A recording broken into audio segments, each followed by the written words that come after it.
Chers camarades, chers collègues, chère population, touchés et choqués par les propos tenus par la présidente de l'association Ascorim dans l'enceinte de l'hôpital départemental d'Intoum le dimanche 8 juin 2025, alors que le monde entier célébrait la fête de Pentecôte, la descente du Saint-Esprit, des individus animés d'un esprit différent se sont invités au détriment des franchises hospitalières, perturbant la quiétude des malades internés, certains hypertendus, donc ne supportant pas le bruit, menaçant et injuriant les personnes de santé publique sur leur lieu de travail. Les défiant et les méprisant, les invitant à un affront, à en découdre, allant jusqu'à demander des explications et traitant la directrice de l'hôpital, le personnel, de poltrons, de voleurs. Ce n'est pas la première fois que cet incident ait lieu avec cette association dirigée par Madame, pour ne pas citer son nom, Aminata. De telles humiliations médiatiques et publiques, pendant que les personnes de santé, en dépit des conditions difficiles dans lesquelles ils travaillent nuit et jour, sauvent des vies. Cette dame, Madame Aminata, et son équipe, prétendant connaître mieux la loi et les modalités de prise en charge fixées par la CNAMGS, connaissant mieux la déontologie médicale et le protocole de prise en charge des malades aux urgences, des propos mensongers et mieux, invitant certains agents nommément cités à un affront public. Devant cette situation qui ne saurait perdurer, nous pouvons tolérer et accepter cette humiliation. Nous disons trop, c'est trop. Demandons aux autorités du ministère de la Santé, ce genre de comportement de violation des franchises hospitalières ne saurait perdurer. D'inviter cette dame au respect de l'éthique de notre profession. Devant cette humiliation, ai-je dit, déshonorant, injure proférée par cette dernière, prétendant avoir plus d'amour pour les patients que nous qui les traitons au quotidien. Ne pouvant supporter cette violation de domicile à répétition et le laxisme des autorités à pousser cette dernière devant les juridictions. Accordons à Madame Aminata et à son association Ascorim 3 jours pour s'organiser et venir prendre en charge les malades d'Intoum et de Kango.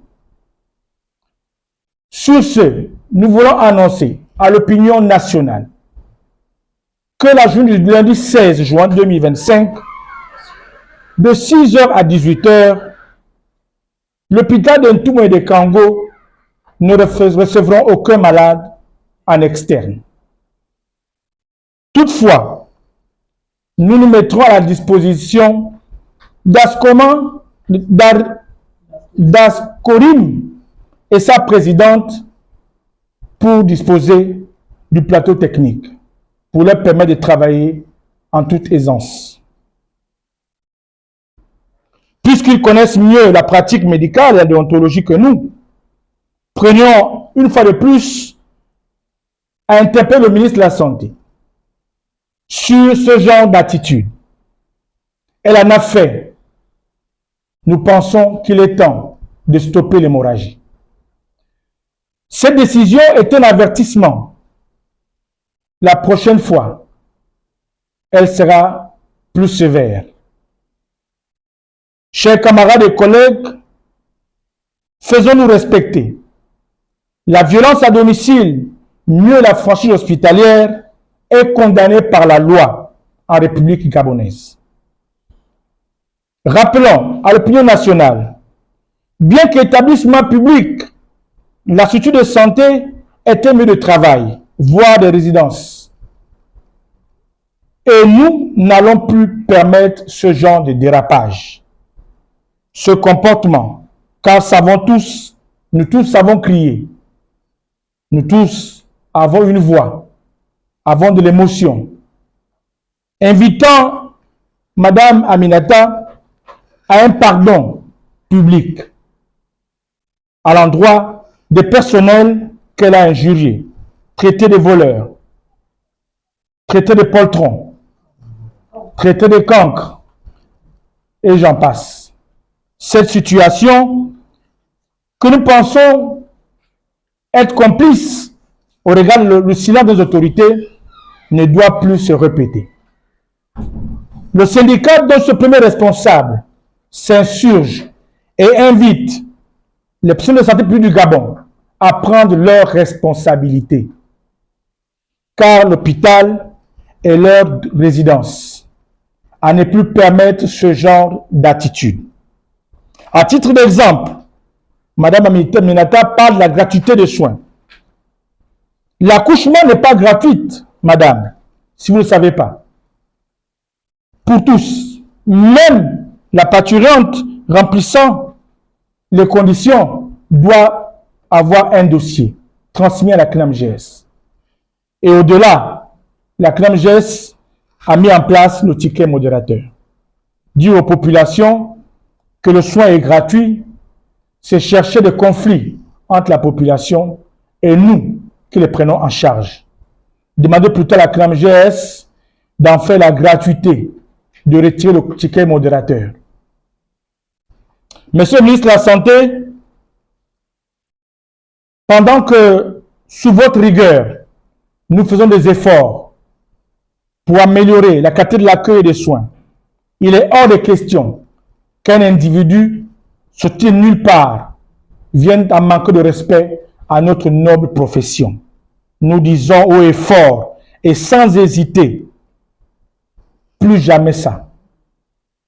Nous ne l'accepterons plus. Dans la 5e République, il est question de changement de mentalité.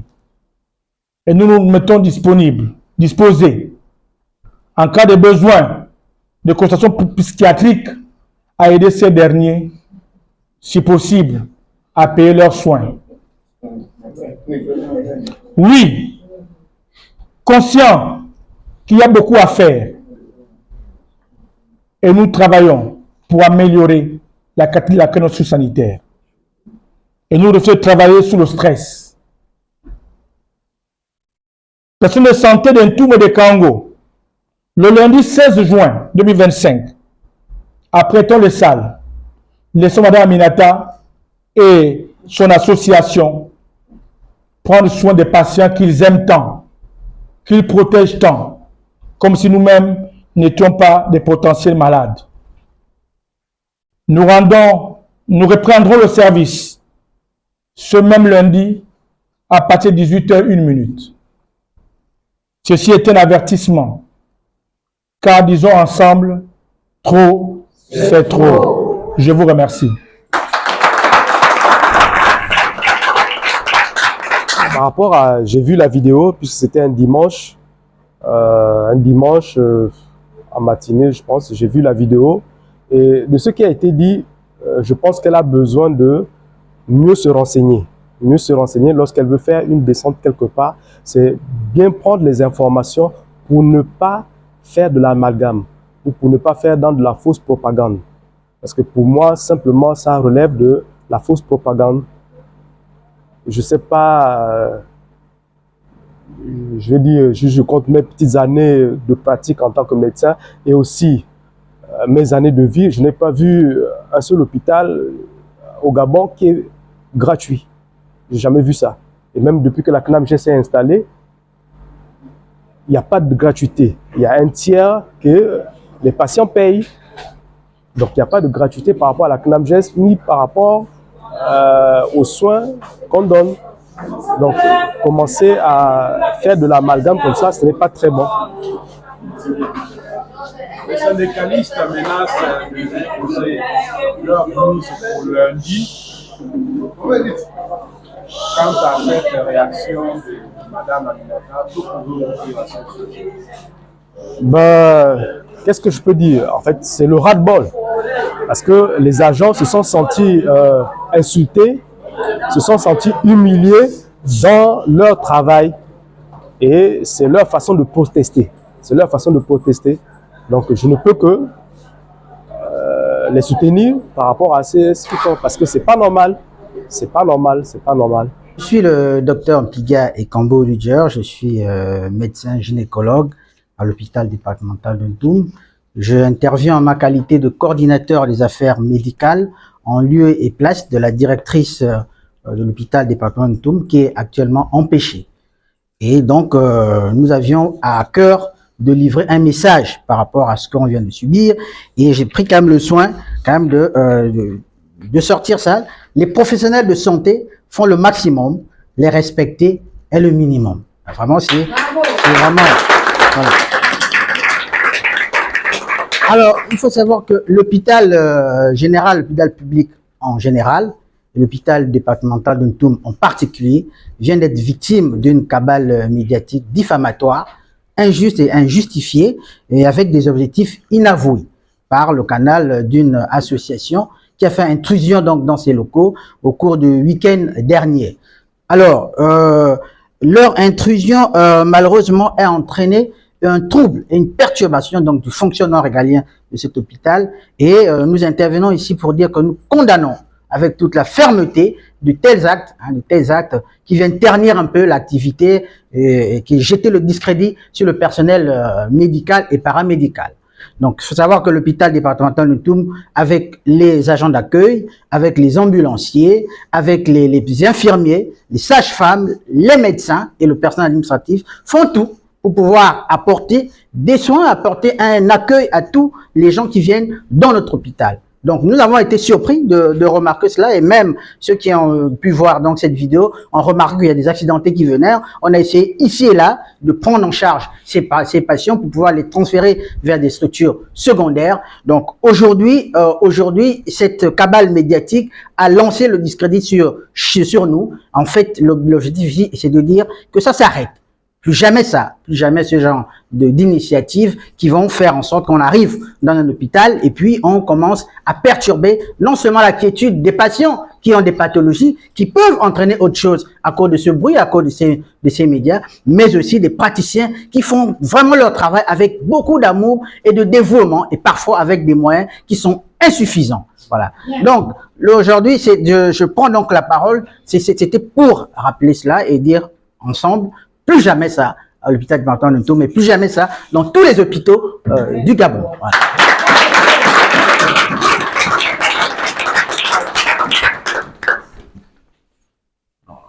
Vous voulez ça? Non. Voilà, ça aussi. Voilà. Il y a aussi non aux violences hospitalières. Stop aux violences en milieu hospitalier. Hein. Voilà. Aujourd'hui, c'est une situation qui est arrivée, mais il y a aussi les gens qui viennent à l'hôpital. Stop aux violences, ça suffit. Je suis agent à l'hôpital départemental de Ntoum. Le dimanche 8, Mme Aminata et son association Ascorim ont fait irruption à la salle des urgences de l'hôpital départemental de Ntoum. Il faut rappeler ici que ce jour-là, avec le major de service qui malheureusement n'est pas là, on avait au sein de la salle des urgences 9 malades. Parmi les 9 malades, il y avait 3 hyper tendus. Et parmi les 9 malades aussi, il y avait le petit garçon qui était dehors lors de sa vidéo. Donc tous étaient admis dans la salle des urgences de l'hôpital. Et puis, comme d'habitude, chacun vaquait à ses occupations. Donc les majors s'occupaient de malades et moi j'étais là. On a tout d'un coup vu la porte s'ouvrir. Une dame est rentrée. Lorsqu'elle est rentrée, elle a commencé à crier. Elle a commencé à crier. Au départ, on ne comprenait pas et puis on ne savait pas de qui il s'agissait. Elle a commencé à dire « Trop, c'est trop. Je suis fatiguée de vous. J'en ai marre. Ils sont où? sortez, je suis venu pour vous. J'ai besoin de parler avec vous. Venez ici. Des voleurs comme ça, des cancres. Elle est où? Madame Annie et sa directrice. Elles ont fait de l'hôpital départemental de Ntoum leur titre foncier. Je vous dis, vous tous qui êtes ici hospitalisés, vous ne devez rien payer. Vous ne payez rien du tout. Si on vous donne une ordonnance, si on vous donne quelque chose, vous ne payez pas. Parce qu'il a été dit au dialogue national que les soins sont gratuits. Vous ne devez rien payer. Je les teste ici avec moi pendant 3 jours. Tout ce qu'elle disait, nous, on n'a pas répondu. Sur le coup, on n'a pas répondu parce qu'on avait des malades, on avait des hypertendus dans la salle. Et c'est comme ça qu'elle sort avec un jeune garçon, donc les 2 jeunes garçons qu'on voit avec elle, le monsieur et le jeune garçon, qui dit, voilà ce garçon-là, il est venu ici, on a refusé de le prendre en consultation parce qu'on lui a demandé de payer 3 000 et il n'avait pas les 3 000 le carnet, le thermomètre. On ne l'a pas pris en consultation. Mais j'ai envie de dire ici que Madame Aminata, qui présente ce jeune garçon comme étant un malade qui est déjà connu et suivi par elle, il devait avoir avec lui au moins son dossier médical. Et sachant très bien qu'il se rendait dans une structure hospitalière, pourquoi pas apporter avec lui, qui est déjà un malade connu, son dossier médical, dont son ACNAM, son carnet et son thermomètre, puisque c'est ces éléments-là qu'elle sort en disant qu'on n'a pas pris l'enfant en compte à cause de cela. Et après, elle va sortir en disant que l'hôpital est mal géré. L'État fait des dons à l'hôpital. Les infirmiers et les médecins et leurs directrices volent les médicaments, les dons qu'on fait à l'hôpital pour les remettre à la pharmacie qui est à côté et les revendre. Et là, comme au moment où elle était en train de parler, il y a des accidentés qui sont arrivés. Si vous regardez la vidéo, il y a un monsieur que vous voyez avec la bavette et la Charlotte à la tête, c'est le major de la salle des urgences. Et le major était occupé était concentré à recevoir ces malades-là. Mais comment se concentrer en milieu hospitalier? Si vous avez quelqu'un qui vous filme à côté et vous avez quelqu'un qui vous insulte de l'autre côté, d'où les accidentés que vous avez vus. Et les hypertendus qui étaient là, on ne pouvait même plus les garder là parce qu'il y a un papa qui commençait à faire la crise. On a dû le sortir par la porte du derrière pour l'amener rapidement en hospice pour qu'il soit dans un endroit approprié. Mais les urgences, on dit bien les urgences, pour Madame Aminata, qui dit qu'elle protège la santé de toutes ces personnes-là, est-ce que ce lieu-là est un endroit où quelqu'un approprié, où quelqu'un doit venir crier? Est-ce qu'elle pense protéger ces malades-là ou ce jour-là, elle les a plus traumatisés? Donc, pour ce garçon-là était en salle. Parce que si vous regardez la vidéo, vous allez voir que dès qu'elle rentre, on remarque qu'il y a un lit vide à côté. C'était le lit du jeune garçon. Et comme je vous disais, ce jour-là, on avait 3 hypertendus. Il y avait un papa qui faisait de la tension, mais accompagné de la diarrhée et des vomissements. Et le papa était à l'intérieur de la salle de toilette. Et le garçon qui se trouve dehors avec la perfusion avait fait sur lui. Et ça dérangeait tellement tout le monde que la grand-mère est sortie et m'a posé la question, ma fille, est-ce qu'il n'y a pas un endroit où je peux nettoyer l'enfant? Je lui ai dit, si maman, il y en a, on a un robinet à côté. Je suis allée prendre le seau dans notre salle de garde, on a remis à la maman et elle a nettoyé l'enfant.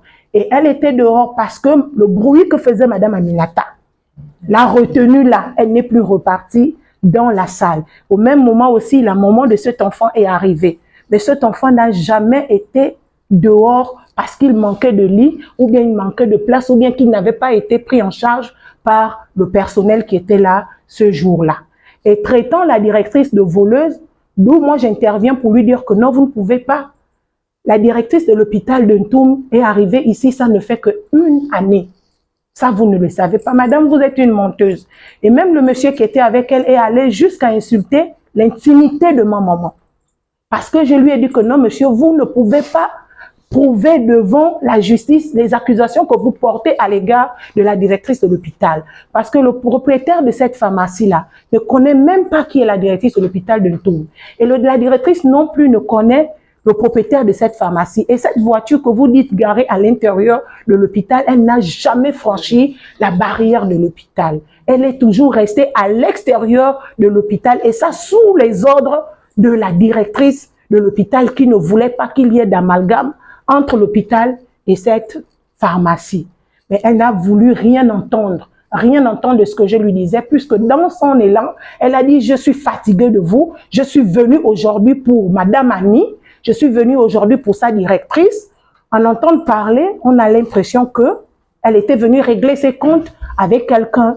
Parce que quelqu'un qui vient pour défendre des malades ou bien qui cherche à comprendre quelque chose, elle pose une question, où sont les gens, ou bien l'administration, où est-elle, ou bien quel est le jour, parce que dimanche, on ne peut pas trouver toute l'administration sanitaire à l'intérieur de l'hôpital. Et c'était un dimanche de Pentecôte, comme venait de dire monsieur le secrétaire. Donc, toute l'administration n'était pas là. Et ça, je le lui ai dit. Mais dans sa vidéo, elle ne ressort pas cette partie. Il y a des parties où je lui ai aussi dit, madame, vous êtes au Conseil économique et social. Qu'est-ce que vous avez proposé au Conseil économique et social pour aider les hôpitaux dans l'approvisionnement des médicaments que vous parlez, qu'on détourne là? Vous avez amené ça quand? Mais ça, elle ne l'a pas ressorti dans sa vidéo. Donc, voilà un tant soit peu ce qui s'est passé ce jour-là. Je vous remercie. Le mutisme des autorités nous oblige à décider. Ils nous ont annoncé, j'ai déjà annoncé à votre préfet, nous ont décidé de donner 3 jours, Madame Aminata, 3 jours, pour se préparer, elle et son association, pour venir nous remplacer pendant 12 heures, le lundi 16. Puisque pour elle, on sort des quinquos, nous on ne connaît rien,